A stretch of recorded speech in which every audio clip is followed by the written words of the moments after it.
Hello guys, I ভিউতুস welcome to my mini blog. আজ সকালবেলায় ঘুম থেকে উঠে সোজা চলে গেলাম তিনতলার ছাদে। এই যে বড় গাছটিকে দেখতে পাচ্ছেন, এই গাছটি আজকে কাটা হবে। গাছটির পাশ দিয়ে একটি ফাইবার অপটিক কেবল যায়। কেবলটি যাতে ঠিকঠাক থাকে তার জন্যই আমি লুজ দিয়ে দিলাম। ইতিমধ্যে একটি কাকা গাছের ডগে উঠে গাছের ডালপালাগুলো কাটতে শুরু করে দিল, আর একটার পর একটা ডাল কাটছে আর দড়ির সাহায্যে খুব সুন্দরভাবে নিচে নামাচ্ছে। সকাল থেকে গাছ কাটা দেখতে দেখতে এইদিকে সময় হয়ে গেল শোরুম খোলার, তাই আমি ফটাফট শোরুমে চলে আসলাম। শোরুমে এসে মালপত্র গুছিয়ে নিলাম, ঝাঁটপত্র দিয়ে দিলাম, পরিষ্কার পরিচ্ছন্ন করে ফেললাম। শোরুমের সব কাজকর্ম মিটিয়ে দুপুরবেলায় চলে আসলাম বাড়ি। বাড়ি এসে দেখলাম কাকারা জোর কদমে গাছটি এখনো অবধি কাটছে।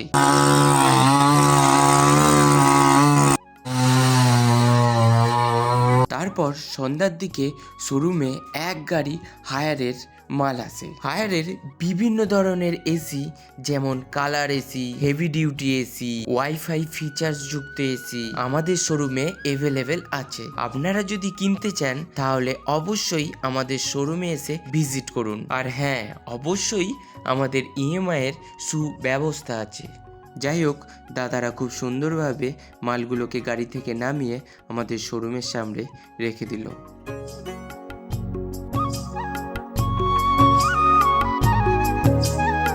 সব মালপত্রগুলোকে শোরুমে তুলে শোরুমটি বন্ধ করে দিলাম। শোরুম বন্ধ করে চলে আসলাম বাড়ির উদ্দেশ্যে। আর বাড়ি আসার পথে নিয়ে নিলাম মুরগির মাংস।